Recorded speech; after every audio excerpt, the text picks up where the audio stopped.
अस्सलाम वालेकुम स्टूडेंट्स, मैं सर कमर और आप देख रहे हैं कमर एकेडमी। स्टूडेंट्स, आज हमारा अकाउंटिंग का जो सेकंड चैप्टर है जिसका नाम है नॉन प्रॉफिट मेकिंग ऑर्गेनाइजेशन, उसका फर्स्ट लेक्चर होगा।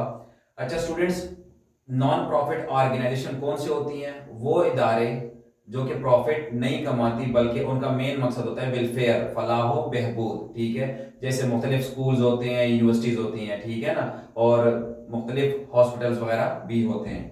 अच्छा, हम डायरेक्टली इसके आते हैं क्वेश्चंस पे।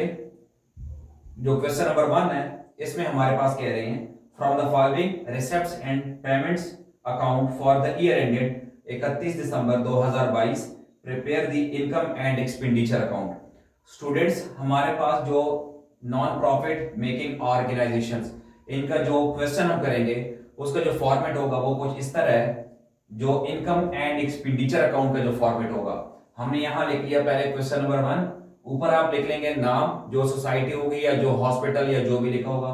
अब इस क्वेश्चन में कहीं नाम नहीं है, तो मैंने जस्ट आपको समझाने के लिए यहां लिख लिया नेम। ठीक है, तो ये अगर नाम होगा तो आप नाम लिखेंगे, तो मैंने यहां लिख लिया नेम। उसके बाद आप लिखेंगे इनकम एंड एक्सपेंडिचर अकाउंट। ठीक है, फॉर द ईयर एंडेड 31 दिसंबर 2022 लिख लिया।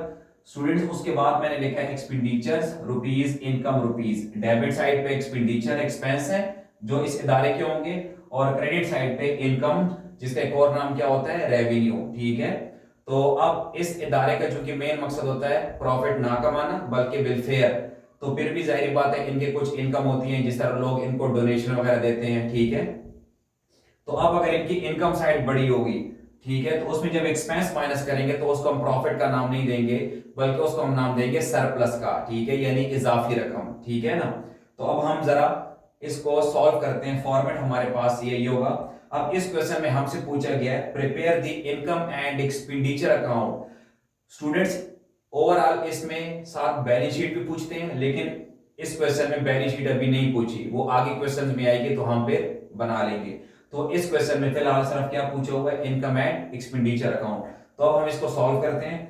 स्टूडेंट्स, इसमें अगर आप देखें तो डेबिट साइड पे लिखा हुआ है रिसेप्ट्स, वसूलियां। ठीक है, और क्रेडिट साइड पे लिखा हुआ है पेमेंट्स, जो इस इदारे ने या जो भी ये हॉस्पिटल वगैरह या स्कूल होगा, इसने जो पेमेंट्स की होगी, जो इनके एक्सपेंस वगैरह होते हैं। तो अब हम देखते हैं स्टूडेंट्स, पहला पॉइंट लिखा हुआ है रिसेप्ट साइड पे बैलेंस फर्स्ट फर्स्ट 2022। याद रखिए स्टूडेंट्स, बैलेंस यानी कैश। ठीक है, तो कैश हमारा क्या होता है, एसेट, जबकि यहां हम बात कर रहे हैं एक्सपेंडिचर और इनकम की। जबकि कैश हमारा क्या होता है, एसेट, जो कि बैलेंस शीट में आता है, और इसमें हम बैलेंस शीट अभी बना ही नहीं रहे। ठीक है, तो ये इसमें कहीं भी नहीं आएगा। ये का ओपनिंग बैलेंस, ओपनिंग कैश है, तो इसमें कहीं भी नहीं आएगा, इसको हम स्किप कर देंगे। ठीक है, सेकेंड पॉइंट स्टूडेंट्स लिखा हुआ है सब्सक्रिप्शन।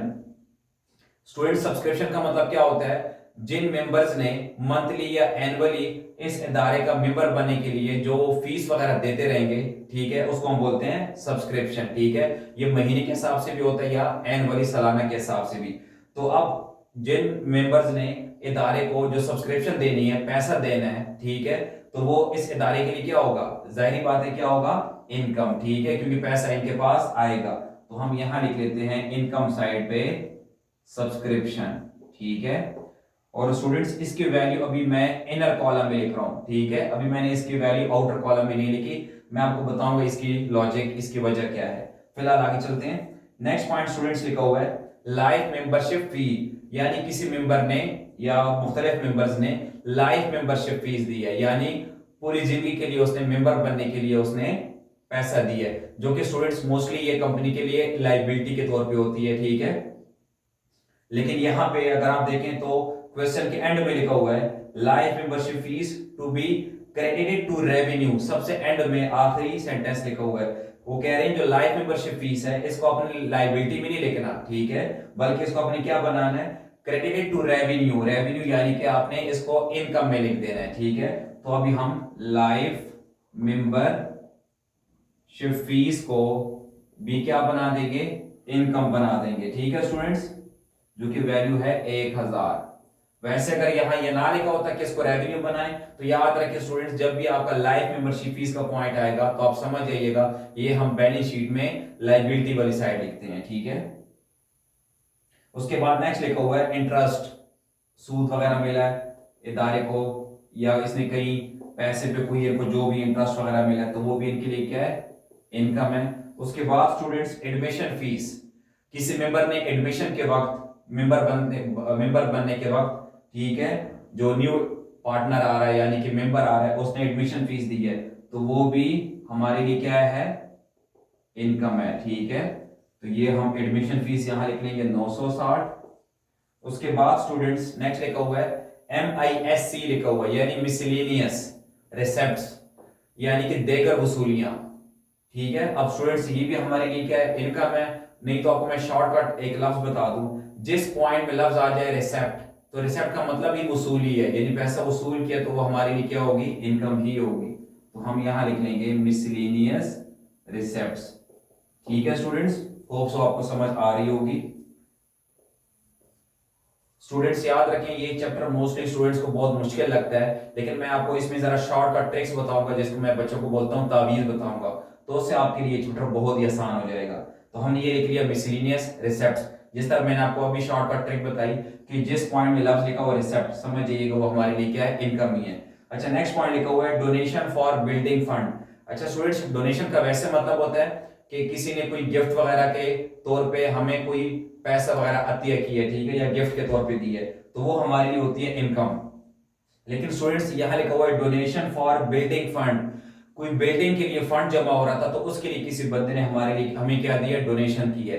याद रखिए स्टूडेंट्स अगर सिर्फ डोनेशन लिखा हो तो आपने उसको इनकम में लिखना है, ठीक है। लेकिन अगर किसी फंड का साथ नाम लिखा हो, चैरिटी फंड, बिल्डिंग फंड, ठीक है, अब ये शॉर्टकट ट्रिक बता रहा हूं, जिस पॉइंट डोनेशन के साथ अगर चैरिटी फंड, बिल्डिंग फंड, ठीक है, कैपिटल फंड, फंड का लफ्ज आ जाए तो समझ जाइएगा ये हमारे लिए इनकम नहीं है, बल्कि सिर्फ ये उस काम के लिए था जिस तरह बिल्डिंग फंड के लिए, यानी उसने ये पैसा बिल्डिंग फंड के लिए दिया है, बाद में उसको हमने क्या करना है, वापस करना है। तो फिर इस इदारे के लिए क्या बनेगी, जिम्मेदारी, लाइबिलिटी, ठीक है।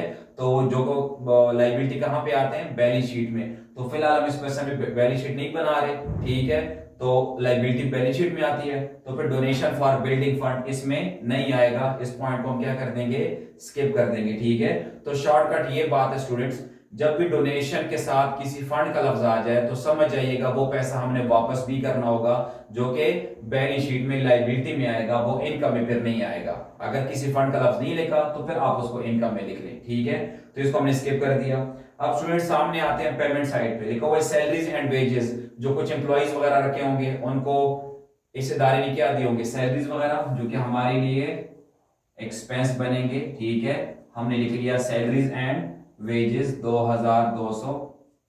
उसके बाद स्टूडेंट्स रेंट वगैरह लिखा हुआ है, रेंट पे किया कोई 2000, वो भी हमारे लिए क्या है, एक्सपेंडिचर है, ठीक है।